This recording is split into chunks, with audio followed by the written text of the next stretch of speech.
It's Soccer Talk on CL 650. Now broadcasting from the Barber & Co. studios, here's your host, Tyler Green.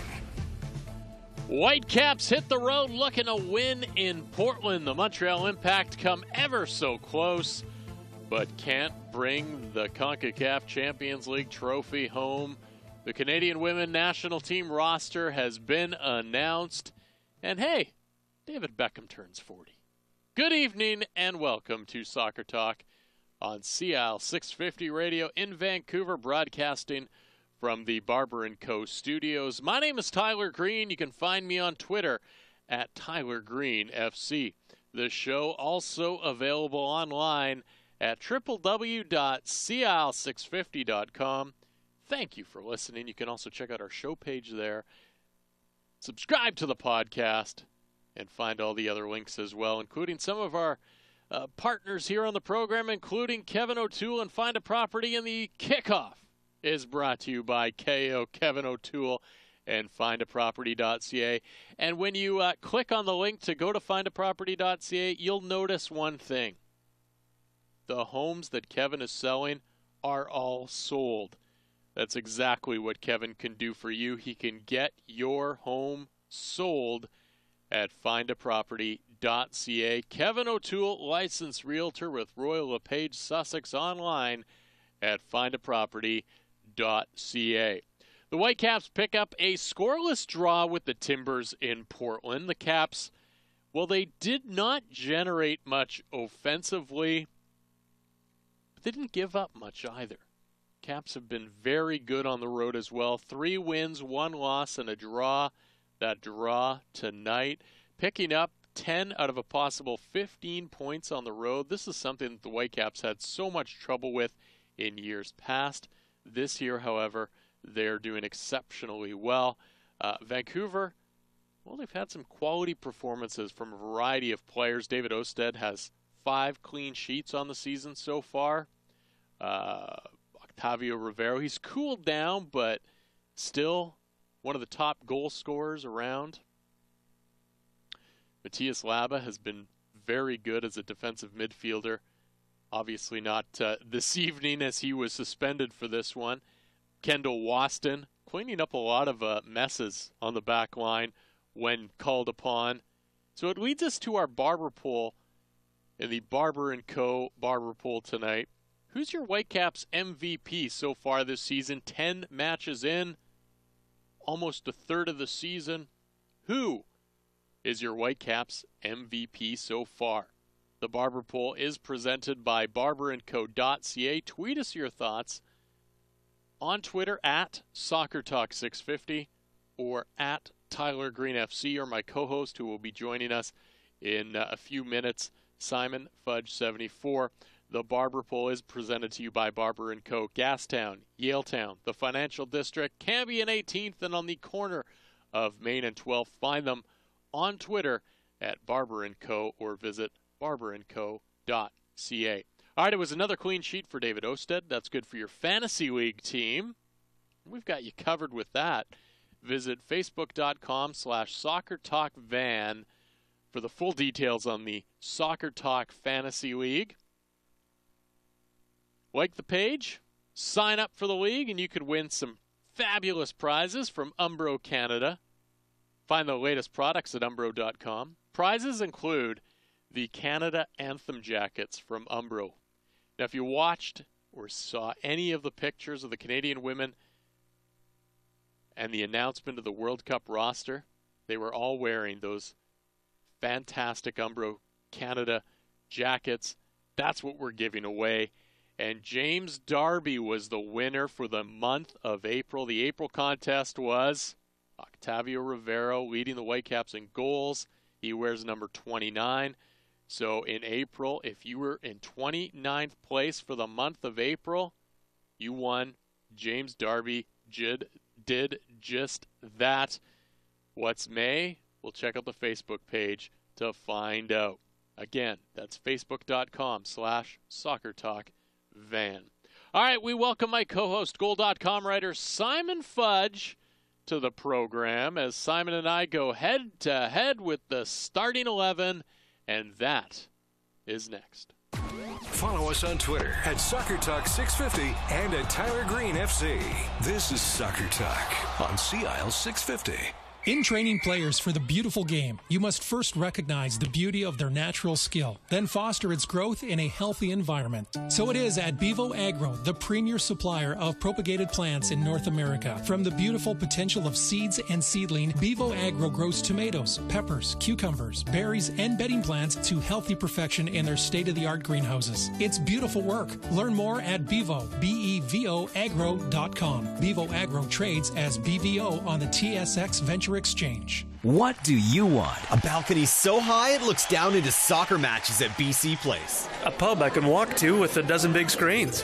Kevin O'Toole has created findaproperty.ca to help you find it. Designed to be simply straightforward, findaproperty.ca is an invaluable tool. That's Kevin O'Toole, Royal LePage, Sussex, for buyers and sellers in the greater Vancouver area like you. So find what you want. A backyard big enough for my own soccer pitch. At findaproperty.ca. The family story begins generations ago on Via Tevere, a street in the heart of Naples, where food was the celebration of life. Today, in East Van, Via Tevere Pizzeria Napolitana honors their family heritage with La Vera Pizza Napolitana, pizza that showcases authentic Neapolitan ingredients and the time-honored tradition of wood-fired cooking. Come experience La Vera Pizza Napolitana, true Neapolitan pizza at Via Tevere Pizzeria, 1190 Victoria Drive, and look for the Via Tevere Neapolitan Express food cart around town. Not that your stylist at the salon isn't doing a good job, but man, you deserve the big red leather barber chair experience of Barber & Co. Here's how it works. Go to barberandco.ca. Book your appointment at one of the 5 barber shops in Gastown, Yaletown, the Financial District, Cambie at 18th, and now Main Street and 12th Avenue. You can just walk in, too, and get your hair cut, hot shave, buzz cut, fade, or beard trim experience. A great wedding party idea, too.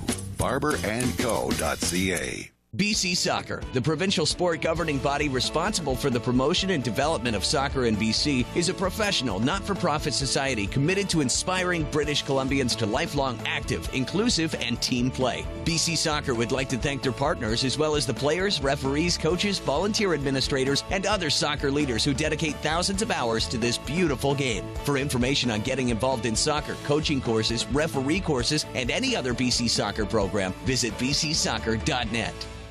Hi, I'm Jack McIver. When you go appliance shopping to all the big stores, you'll find big prices and the smallest guarantees. At McIver's, our high-quality washers and dryers are guaranteed for 3 long years. As well, our European stainless dishwashers are covered for 2 full years with smaller prices. McIver's sells, services, delivers, installs, and with McIver's service trucks providing customer satisfaction for over 50 years, you can trust us. McIver's, we're at 610 Southeast Marine Drive. Call 879-5220. Or visit us on the net at mcivers.biz.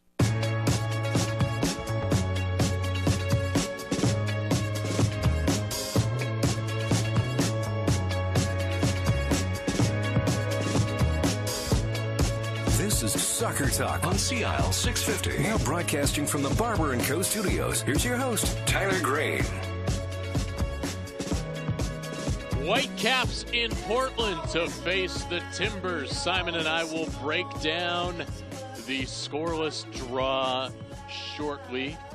We'll also hear from Whitecaps head coach Carl Robinson on the upcoming Voyageurs Cup match on Wednesday versus Edmonton. We have a pair of tickets to give away for the Whitecaps versus Philadelphia Union next weekend, also coming up on the program. Plus, Christine Sinclair talks World Cup and Canadians women's national team, as well as who to watch out for in their group. A lot of people thinking that that's going to be an easy ride for Canada to get through. Not so, according to Christine Sinclair. She talks about why those other teams, you're going to have to maybe worry about them a little bit. Tweet us your thoughts on the starting 11 on Twitter at Tyler Green FC, at Soccer Talk 650, or to my co-host as we now welcome Goal.com writer Simon Fudge to the program. His Twitter handle, of course, SimonFudge74. And we start with number 1 on the starting 11, Simon. With their CONCACAF Champions League run at an end, what will happen to the Montreal Impact when they return to Major League Soccer play next weekend. Well, actually, they're back, I think, Amway Canadian Championship by Wednesday against Toronto. But, yeah, certainly getting back into the sort of domestic action very, very soon. I'm a bit concerned about them. This is a team that I still think has a huge problem, which was well highlighted in preseason, of not being able to score goals. I actually do think that they're very good defensively. They give me the impression of being a team, once they get going in MLS, of actually being a bit of a draw specialist. But their lack of being able to score goals is going to become an increasing concern, and by the time they get to the summer transfer window, there'll be a lot of expectation that a goal scorer of some kind needs to come in. They are back in action, Simon, in the Voyageurs Cup, but that's a question for a different number. That's true. You know what? I think Montreal, just with what happened, the amount of pressure that they've been under so far, and now the fact that they've got to play catch-up in some of those games, I think it's just all going to be a little too much for the Montreal Impact. They're also battling a lot of injuries and a lot of injury concerns. So I just see in Montreal them kind of stalling and not really being able to keep it going and getting fired up. And I think it's going to be a long season for the Impact this year. And unfortunately for them, I think it's not going to be a good one. No, I think the East is going to be too strong for them, and they'll be on the outside looking in. Number 2, after Montreal's comprehensive CONCACAF Champions League defeat to Club America, some observers have suggested that MLS needs to loosen the purse strings to give their clubs a better chance of winning the title. Do you agree? I don't necessarily agree that they need to start spending more money to make it happen. I think they just need to start taking it a little bit more seriously. That's one of the things that Montreal did there, and Evan Bush told us as much, that they were so poor in Major League Soccer last year that they basically put all their resources, all of their focus on the CONCACAF Champions League. And hey, look at the run that they made. A lot of other teams, they kind of play those secondary teams. They don't want to necessarily commit to it, and it just doesn't get them through the competition. It usually gets them knocked out. Some teams are able to go further than others. But for me, it's not necessarily about putting all that money in. It's just about making an effort to put in your best team. Hey, look at some of those teams in Europe.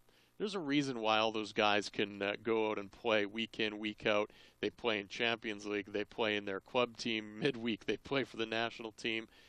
Why is it going to be such a difference for teams over here? It shouldn't be. They should be able to play, I think, quite a bit. And it's not like there's a huge schedule here for some of these guys to play. So I think it's more what teams are willing to put into it rather than just opening up the purse strings. Yeah, I think it's more along those lines, and I think we've kind of seen a turning point a little bit with it. And I think the fact that a considerable amount of the gap has really closed between a Mexican Liga MX side being always at the forefront of probably winning it every year, to those that don't play in Liga MX being more of a credible opposition.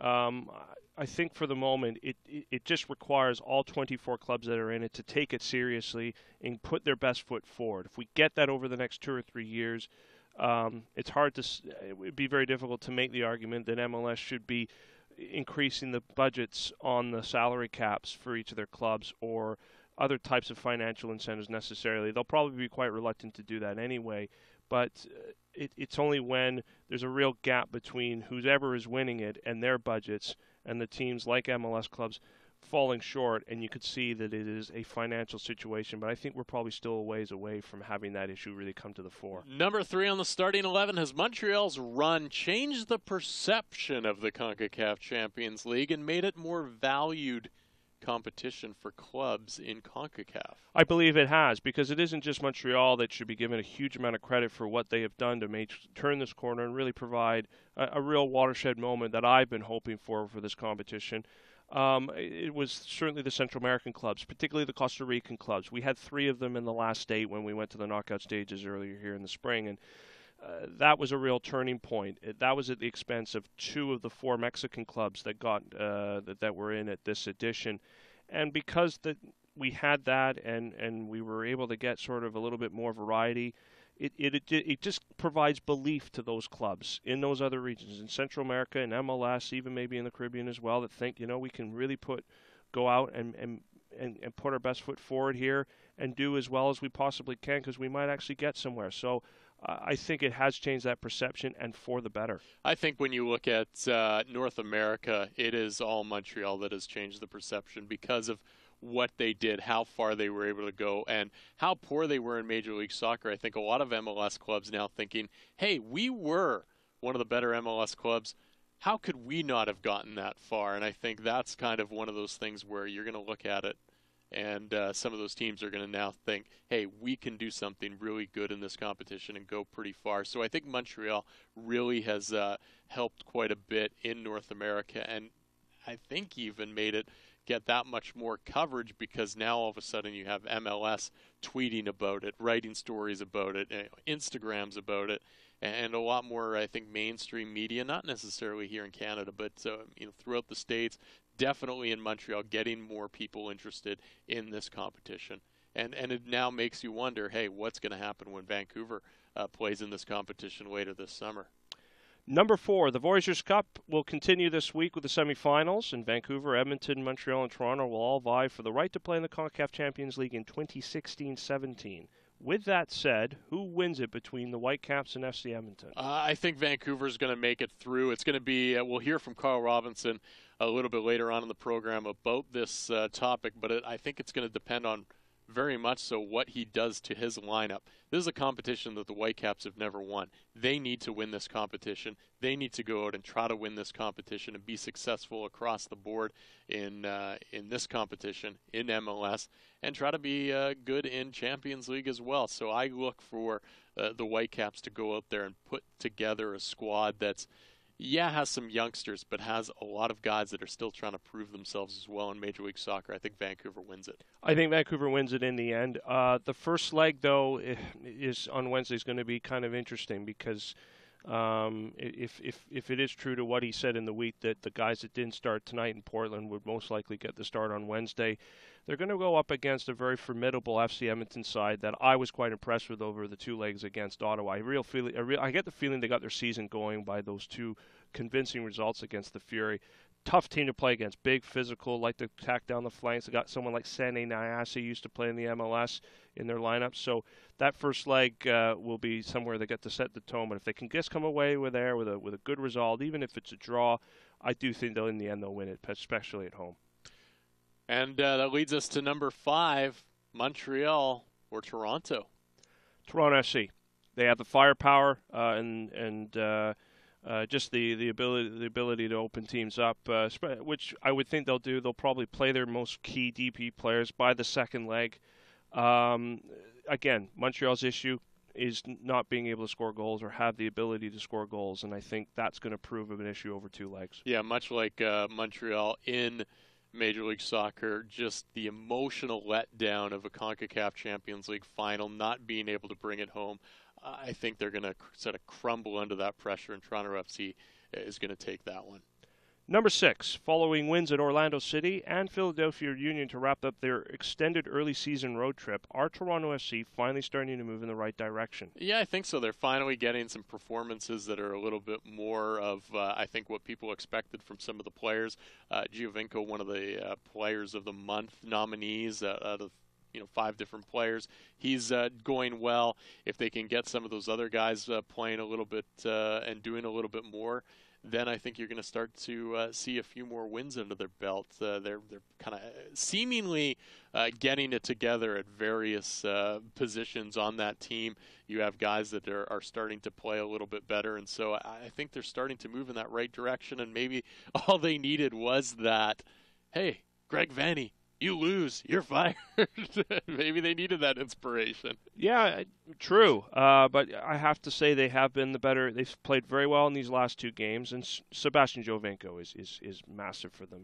I think he is such a pivotal player to what they need to do and try and achieve this year. I do have a bit of a question mark about how reliant they will be with him and the other DPs, but the other pieces still need to come together a little bit.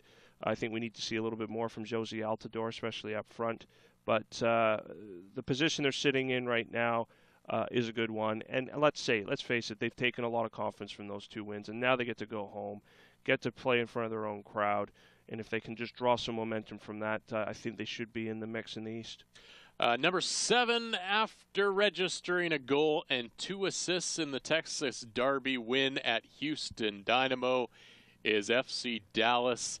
Fabian Castillo on course for an MVP-type season, Simon. He has been impressive so far this season. And what really impressed me with him last night is that he really stepped up in the absence of a suspended Blas Perez in a huge game for El Capitan. And we've known for quite some time about his speed and his trickery and willingness to attack, but I see a little more polish in his play this year, and he has to keep it going to be in the conversation as a league MVP. But there's no question he is becoming an ever important piece to what FC Dallas is going to do this season. He could be looked at as one of the guys that really is going to drive them this year. Yeah, he's going to have to drive that team, and he's going to have to drive them to a top spot near the end of the season. They're going to have to be in that 1, 2, 3 spot in the overall standings of Major League Soccer, and he's going to need the stats to back it up. He has the ability to do so. Houston Dynamo also not necessarily, for me, a top squad right now, so that maybe is a little bit iffy to get, what he did. But when you look at all the things that he's doing right, he's prime for some accolades at the end of the season for sure.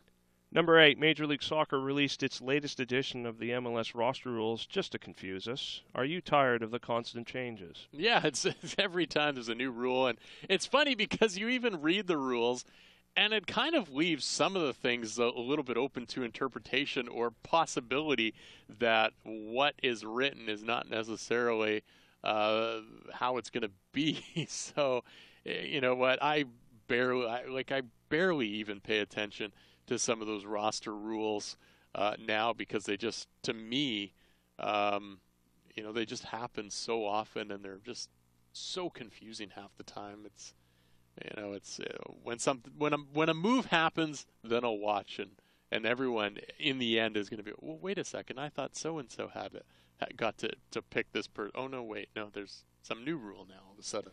Yeah, and I don't think it helps either, and they'll probably say it was because of the lateness of the CBA negotiations that we didn't get these new rules until now, but it just feels a little bit late to the party a bit, and you're right. I think the confusion, even within the language of a lot of this stuff, is something that it's interesting in their statement. They say as a point of clarity, we're putting this out now. Well, the clarity that I think MLS needs to think going forward is the language that they use to try and explain some of these rules, because there's a lot about the league and a lot about how it's run that still leaves a lot of confusion out there. All right, number 9 on the starting 11. I'm looking forward to this one because we had a little audio clip with it. Leicester City boss Nigel Pearson was asked about the criticism and negativity his team has endured over the course of the season.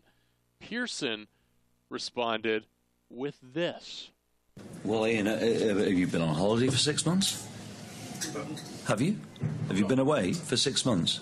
I'm not quite sure what specific criticism you're referring to. Well, I think you must have been either head in the clouds, away on holiday, or reporting on a different team. Because if you don't know the answer to that question, I think your question is absolutely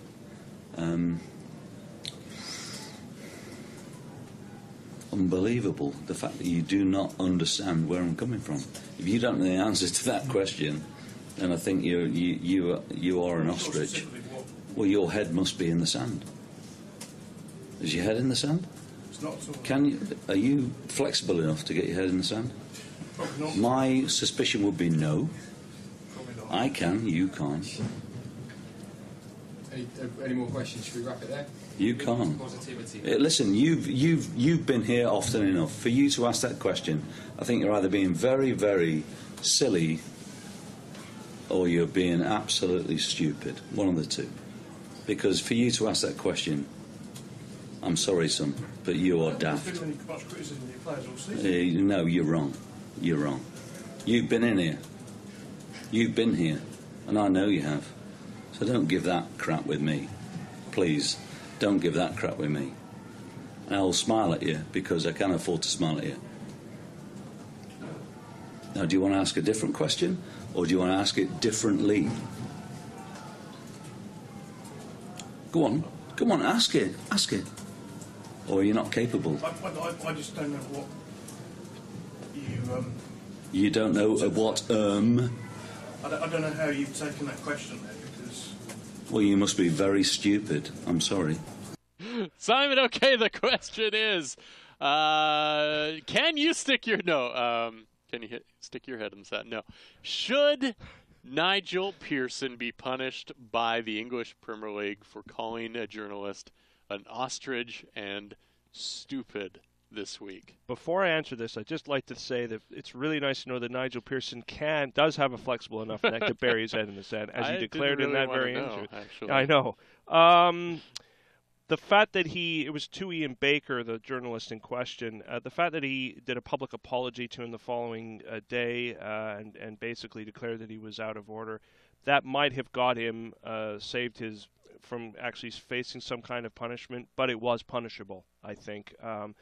The managers and players have got to be fully aware of the fact that for as much as any question can get them upset, they have to understand that they just cannot go on some kind of personal attack towards that very individual that's trying to cover them, because that goes towards the behavior in public. And to be fair, it's had a lot of press this week, this situation, and I don't think it's reflected very well on Nigel Pearson. And at least for his sake, he was good enough by Thursday to at least apologize to the journalist for having made those statements. Yeah, I think you have to probably,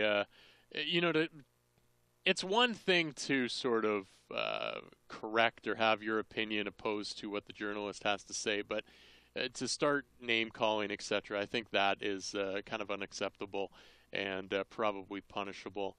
Like you said, he apologized, so that might have saved him, or he might have been told to apologize.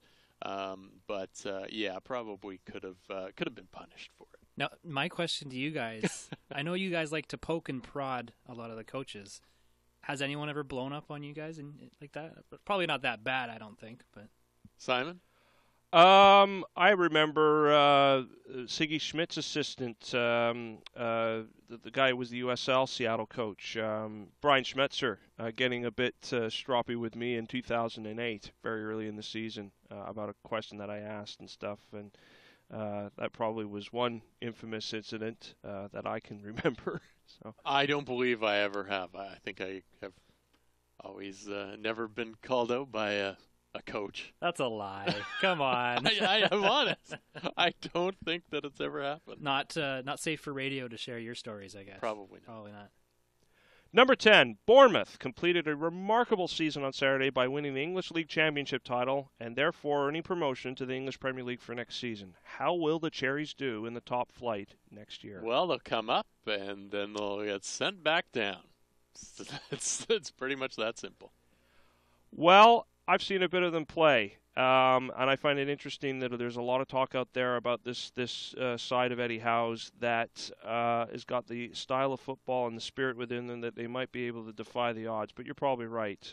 This is a club that's only got a capacity with their Goldsan Stadium of 12,000. It'll actually be the smallest stadium to ever host English Premier League games in history.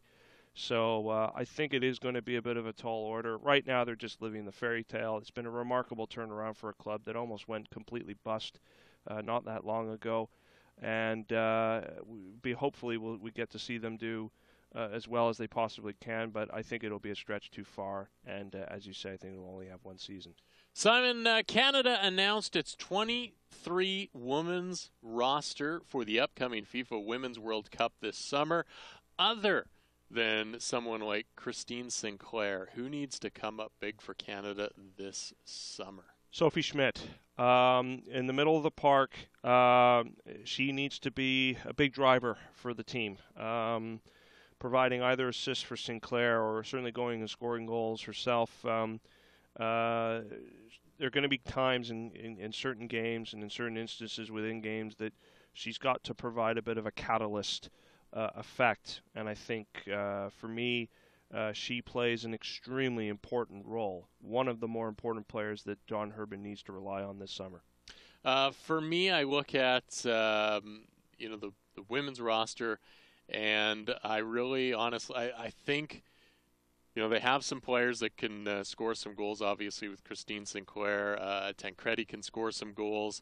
They have a few other young players that can score goals. But the big thing is that Erin McLeod needs to step into goal, and she needs to be big. There's been some times over the last few tournaments where I felt like she's maybe let down the squad a few different times in her performances, and I think that she needs to really step up her game, really take that number one role, and be one of the best keepers at the World Cup.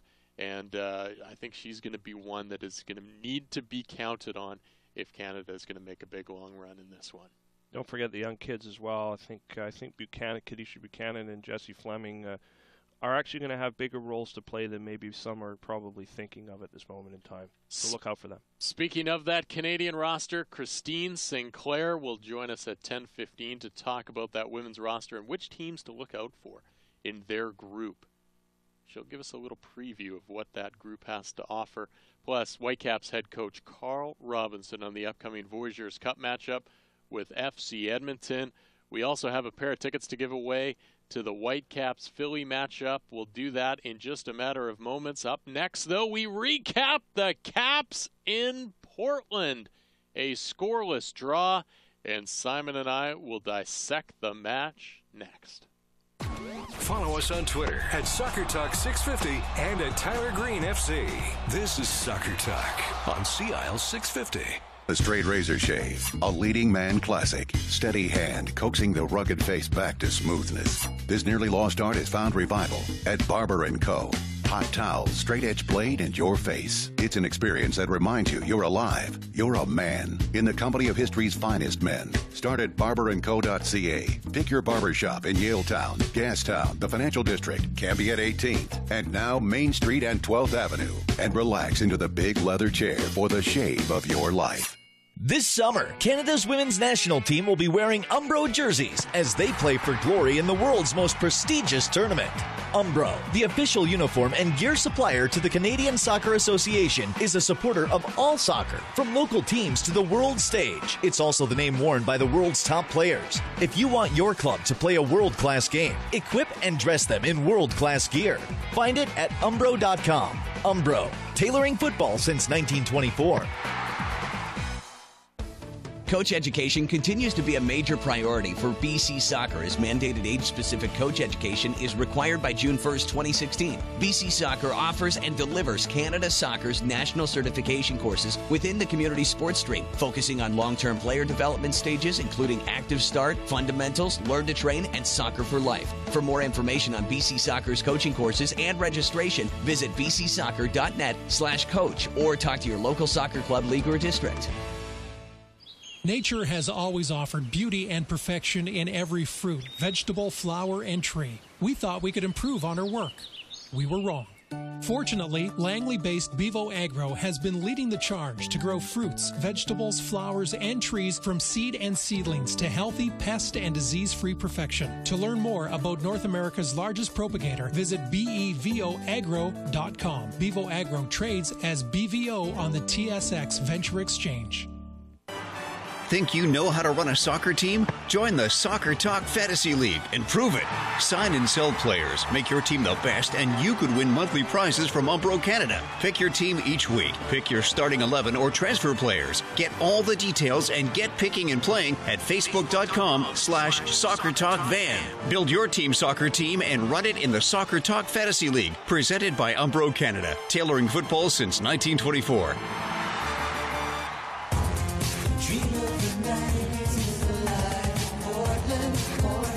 This is Soccer Talk on CIL 650. Now broadcasting from the Barber & Co. studios. Here's your host, Tyler Green. Solid music choice. That's brilliant. From Greg Bauer. From Portlandia. Dream of the 90s. Excellent. Excellent.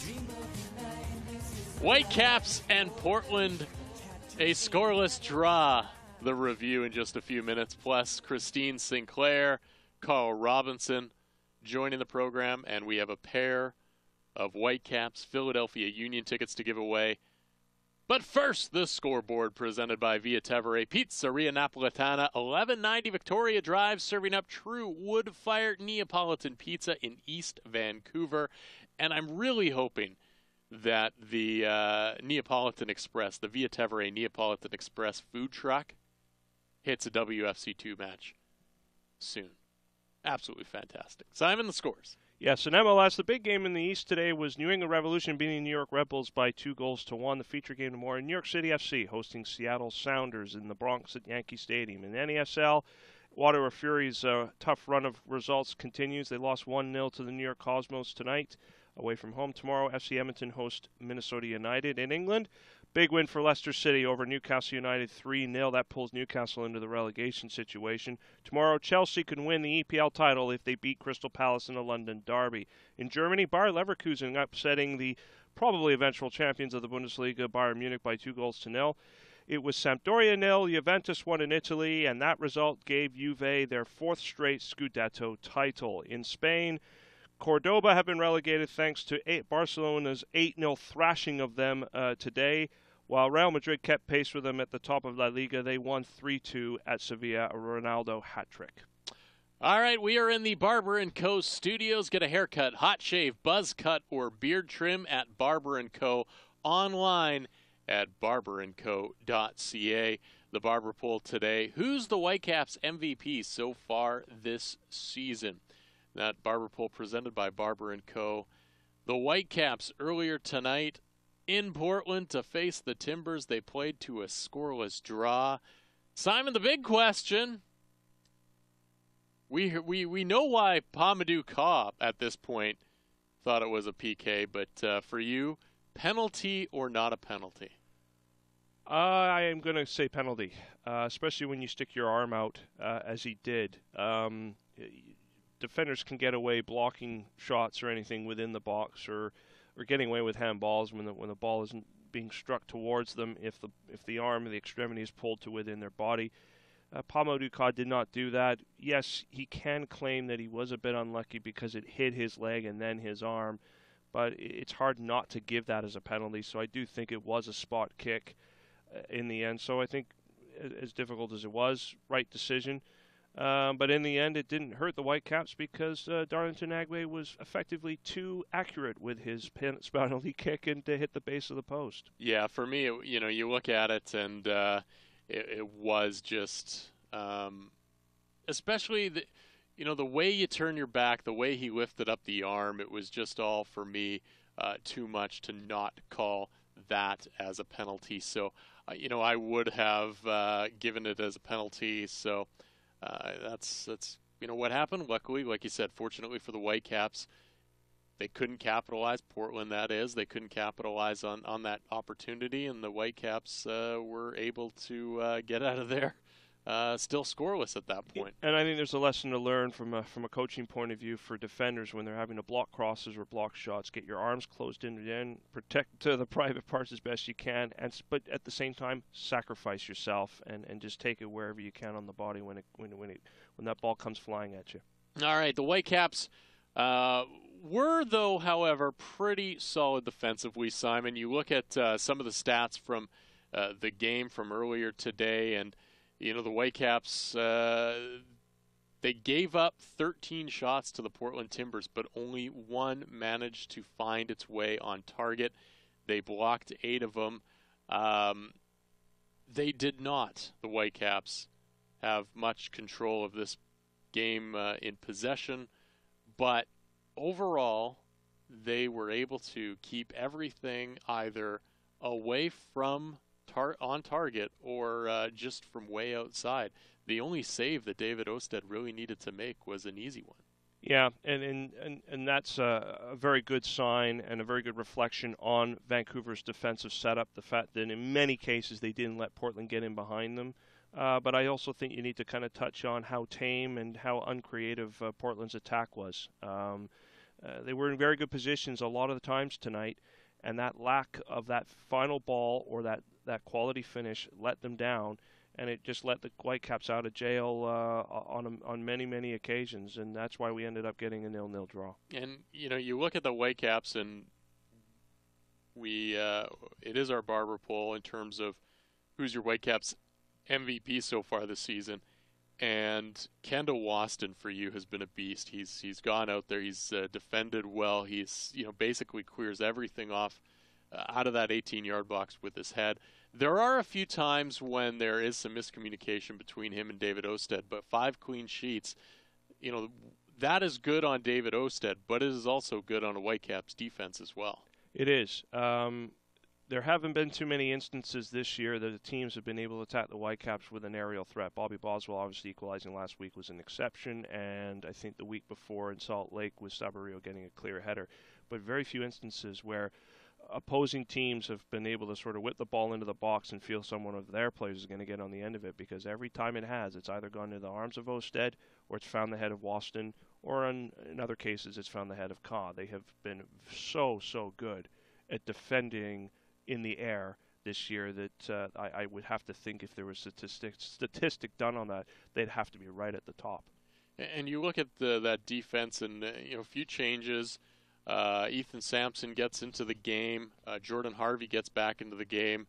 Pamadou Ka, kind of that one sort of glaring mistake per game that he makes seemingly. But overall, that defensive unit played fairly well. Ethan Sampson, I haven't been a huge fan of his over the last couple of years with some of his performances. Looked, a little bit out of position at times today, kind of caught on the wrong side of things, but did okay. But I'm not overly confident with his performance, especially with the fact now. There could be a variety of reasons why they took him out, but to take him out so late in the game, you could have been worried about a card. You could have been worried about maybe an injury, but to put Tim Parker in there when the game is sort of on the line in the dying moments of that game tells me that you're not overly confident with his defensive play when it all comes down to it at the end. Well, it could also be argued that he did get the job done for the amount of time he was in there. And I certainly take your argument of the question of confidence in his play if he's been taken out as late as he was. Whoever got in there tonight, they did what needed to be done, and effectively just enough so. There wasn't anything that was of a particular standout other than, I think, certainly Waston. And the defensive management, again, from David Osted, certainly when he needed to go pluck the ball back up in the air, he did so. But guys went in there, got the job done when it was asked of them, but there was nothing spectacular of it. And quite frankly, what they'll probably all, to a man, say that's all that was really needed to be done. They were going in an extremely difficult place, and if you asked them before the game if they would take a draw, they would have said yes. And speaking of, we kind of touched on it with Pamadou Ka. He commented after the game about his halftime comment with Perry Solkowski on the TSN broadcast about the ball and basically, maybe they got confused because of his black leg, black arm. He's saying after the game, quote, "I know there's a lot of things going on in America, but for me, it was a joke, nothing more. So if people want to blow up Twitter and all these things, it's unnecessary. For me, I don't see color. I don't see no race. For me, every human being is equal, so there's nothing to talk about. It was just a fun comment." So interesting that he obviously getting asked about it after the game, and it's just one of those things that maybe he was trying to say something, didn't get it quite the point that he wanted to, who knows, but commenting after the game, so it'll be interesting to see if there's still any comment from it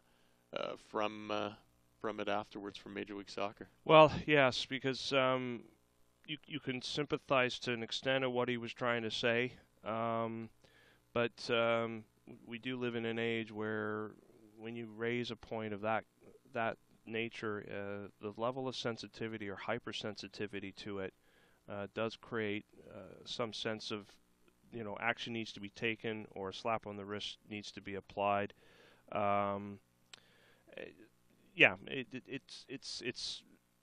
It's one of those that's kind of, it even makes me feel kind of delicate to talk about it myself in some ways. And part of me sort of thinks, well, I mean, he was just trying to make a point about, maybe they couldn't see between his leg and his arm, and he thought he was saying a joke, but the fact that we had, certainly between the three of us, Greg Ballack, myself, and you, quite an immediate reaction, it sort of kind of underlines the current day and age that we live in. You're listening to Soccer Talk here on CL650Radio.com, CL650 Radio in Vancouver. We are broadcasting from the Barber & Co. studios. My name's Tyler Green. Alongside me is Simon Fudge. And defensively, Simon, you can't say anything bad about a clean sheet in the end of it, but you can say something about the poor form of the Whitecaps offense right now. It is just not firing. They did get some shots today, but not a lot of them actually hit the target. They got 7 shots. 2 hit the target. There were 4 off target, 1 blocked. The goal scoring of Octavio Rivero has seemingly dried up over the last few games. It just, from whatever they had going right now, is not working. What do they need to do to turn that around, get things back on track? Or are you a little bit patient with what they've got going on right now? Well, this game, I think, is a bit of an isolated case in the sense that they were put for such large spells on the back foot. So, that in itself takes away from the number of chances that they were going to be able to create. They need to be a little bit smarter with their decision making when they get into the attacking third, and I think that's the thing that let them down tonight. Whenever they did have an opportunity to possibly create something, either the wrong pass was chosen or the wrong move was made, and they ended up more times than not really sort of doing themselves in when they were in a very good position to get at Portland, than actually go and maybe punish them for a turnover that they've been able to create in the middle of the park. Yeah, it is. It is going to be very interesting to kind of see what we see from the Whitecaps, if there is a bit of a change in terms of seeing some of these players. I look at what I saw out of a guy like Pedro Morales, who, is usually so good at having successful passes, having quality passes in terms of that. But to me, he just seemed off in this one today. There were just, I look at what the Whitecaps were kind of doing, and it was just almost like let's play a lot of long balls. Let's try to put teams under pressure that way. And you'd get a pass up to an Octavio Rivero, who would then have the ball against 2-3 opponents. Getting Darren Maddox the ball in positions that he couldn't get to the net. There were a couple times, and you kind of commented during the game saying, "Oh, come on, Darren." And, my response was always, well, he can't go anywhere. He's been put into a position where the best he can do is get a throw in or, take that a foul there or what have you. The Whitecaps seemingly weren't putting balls into dangerous positions against the opponents, and some of the passes, like you said, they just weren't crisp enough. They were intercepted easily, and the Whitecaps, I think, still trying to figure things out here a little bit, and maybe that has to do partially with just the fact that we've seen, as much as we've seen Pedro Morales and Octavio Rivero on a consistent basis, we haven't yet sort of seen 2 players playing those wing positions that have really taken that position and made it their own. No, and again, that's where the return of Mauro Rosales is the thing to watch out for, and him getting back into rhythm in that position and being part of that attack. Does that start to improve as the games come along? and certainly between Maddox and Mane, who kind of came in and played in that similar position, does one of them come in and take that starting role and prove to be a little bit more effective? I certainly didn't think Kekuta Mane was too bad off the bench tonight. He gave naturally that little bit of spark and didn't go too far with a curled chance towards the far post late in the game. But you're right. There's sort of a chemistry issue maybe here that still needs to be solved, and much of the reason why that's still something that needs to be worked on is because there's been a bit of rotation in the personnel. All right, Captain Canada Christine Sinclair talks Women's World Cup and who should Canada watch out for this summer in their group. We'll talk to Christine Sinclair in just a matter of moments. Plus, head coach of the Whitecaps, Carl Robinson, talks about the upcoming Voyageurs Cup, the battle on Wednesday against Edmonton. Plus, we have a pair of tickets to give away. And hey, why not do that right now? Caller number 5 at 604-280-0650. That's 280-0650. You're going to pick yourself up a pair of tickets to the Vancouver Whitecaps Philadelphia Union match next Saturday at BC Place Stadium. Caller number 5, 604-280-0650. Christine Sinclair, Carl Robinson, coming up next. Follow us on Twitter at Soccer Talk 650 and at Tyler Green FC. This is Soccer Talk on CIL 650. In training players for the beautiful game, you must first recognize the beauty of their natural skill, then foster its growth in a healthy environment. So it is at Bevo Agro, the premier supplier of propagated plants in North America. From the beautiful potential of seeds and seedling, Bevo Agro grows tomatoes, peppers, cucumbers, berries, and bedding plants to healthy perfection in their state-of-the-art greenhouses. It's beautiful work. Learn more at Bevo, BEVOagro.com. Bevo Agro trades as BVO on the TSX Venture Exchange.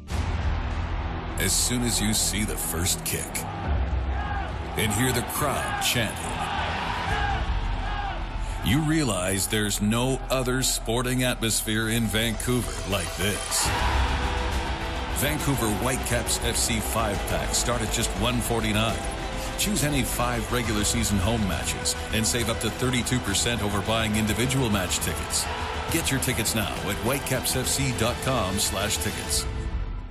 What do you want? A balcony so high it looks down into soccer matches at BC Place. A pub I can walk to with a dozen big screens. Kevin O'Toole has created findaproperty.ca to help you find it. Designed to be simply straightforward, findaproperty.ca is an invaluable tool. That's Kevin O'Toole, Royal LePage, Sussex, for buyers and sellers in the greater Vancouver area like you. So find what you want. A backyard big enough for my own soccer pitch. At findaproperty.ca. The family story begins generations ago on Via Tevere, a street in the heart of Naples, where food was the celebration of life. Today, in East Van, Via Tevere Pizzeria Napoletana honors their family heritage with La Vera Pizza Napoletana, pizza that showcases authentic Neapolitan ingredients and the time-honored tradition of wood-fired cooking. Come experience La Vera Pizza Napoletana, true Neapolitan pizza at Via Tevere Pizzeria, 1190 Victoria Drive, and look for the Via Tevere Neapolitan Express food cart around town. Not that your stylist at the salon isn't doing a good job, but man, you deserve the big red leather barber chair experience of Barber & Co. Here's how it works. Go to barberandco.ca. Book your appointment at one of the 5 barber shops in Gastown, Yaletown, the Financial District, Cambie at 18th, and now Main Street and 12th Avenue. You can just walk in, too, and get your hair cut, hot shave, buzz cut, fade, or beard trim experience. A great wedding party idea, too.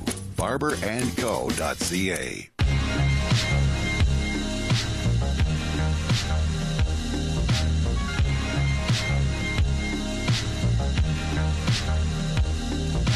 This is Soccer Talk on CIL 650. Now broadcasting from the Barber & Co. studios. Here's your host, Tyler Green. This is Soccer Talk broadcasting from the Barber & Co. studios. Whitecaps with a scoreless draw tonight in Portland. Greg Ballack, our producer, rocking the Portlandia music tonight on the program. Whitecaps turn their attention to FC Edmonton now, who, Edmonton that is, beat Ottawa in basically the play-in game over 2 legs to advance to the semifinal of the Voyageurs Cup. It happens on Wednesday. And head coach Carl Robinson chatted with our very own Simon Fudge about this tournament, but how Montreal and their run in the CONCACAF Champions League may have intrigued a whole lot of people. It's put MLS on the map. You know, we know Mexico is a strong nation, and you know, Club America have won it a number of times and been the representatives in that competition. So it was always going to be a difficult game, but I think the gap has decreased from a large gap to a smaller gap, which is good. And you know, people talk about Montreal finishing, you know, bottom last year in the MLS conference, going so far. You know, there's a lot of good teams in this league, and which, you know, moves on to the second question: how do you prioritise? Because obviously Montreal's priority last year was probably the Champions League, and you know, it maybe did affect their league form. You know, we're going to have this year. We've got off to a good start. We know that, you know, the Amway starts on next week as well for next year's competition, and we want to do well in the Champions League as well. So it's going to be tricky, but we're going to have to manage it and go along. You know, I can't say to you that which one's more important. You know, ideally we want to be successful in MLS, we want to win the Canadian Cup, and we want to do well in the Champions League. So that'll be dictated by injuries, where we are at that present time prior to the games. But in any competition you play, you want to be successful in it. Edmonton, they look pretty solid and are looking to come together as the team that people think are going to do very well in the NASL. They're a good team. Obviously we know Colin very well, and Colin's a good coach. He's got them organised. They're a big, strong team. They like to get the ball wide and get balls in the box, and they're pretty physical as well. So it's going to be a really tough game for us, and you know, we won't be underestimating them at all. We know it's going to be over 2 legs. It's going to be a very tricky tie for us. But I'll pick the team that I think is going to win the game, because we want to win that competition. We haven't won the competition, I don't believe, since I've been here, or in the history. So you know, it's an important cup for us. There he is, Carl Robinson, talking about winning that match and winning the Amway Canadian Championship, because, yeah, they haven't won it yet. Time now for the final cut, brought to you by Barber & Co. on Twitter at Barber & Co. 5 full-service barbershops for your big haircut, hot shave, buzz cut, fade, and beard trim. Get the ultimate barbershop experience. Again, 5 locations to serve you in Gastown, Yaletown, the Financial District, Cambie and 18th, the new spot on the corner of Main and 12th, barberandco.ca, and if you're at Eat Vancouver this weekend, head to the Barber & Co. pop-up shop. For the final cut today, we hear from Canadian women's national team captain Christine Sinclair. I had the chance to chat with Christine after she was named captain of Canada's World Cup roster about the honor and privilege it is to be named to that Canada squad. Yeah, I consider BC Place like my, you know, hometown stadium, and just the possibility of playing a final in your hometown in front of your friends and family. Very few people get the chance to do that. It's just an honor. I'm so proud right now, and just can't wait to welcome the world here. What does this team need to do to make sure you make it to the final? These next 40 days. We have a lot of work to do, but once we get to the tournament, I think the biggest struggle will be not allowing the pressure and the stress get to us, and just trying to, you know, treat this tournament like any other tournament, and have it no different just because it's in our hometown. What have you kind of said to some of those younger players? John mentioned it during the press conference that there's some. Oh, nothing. They're fine. They're fine. They're good kids. They'll be great. Is there one team that you can think is going to be the toughest one in your group, or do you have to worry about them all? In our group, our group's interesting. You know, obviously, China first. They're a quality team. They've improved a lot over the past couple of years. And then just you think of New Zealand, the history with John and his staff coaching them, so that game's always interesting. It's going to be interesting. And then Holland, their front three could be one of the best front lines in the world. And not many people know that, but they're able to score a bunch of goals. So, we looking forward to every game. Congratulations to Mike Matrick. He picked up a pair of tickets to the Whitecaps versus Philadelphia Union next Saturday. All he was listening, and he won. It's as easy as that. For the crew here at Soccer Talk, my co-host Simon Fudge. You can find him at goal.com and on Twitter at SimonFudge74. Producer Greg the Hammer Ballack at Greg Ballack on Twitter. A special thank you to Thomas Rage and Fred and Co. for their continued support.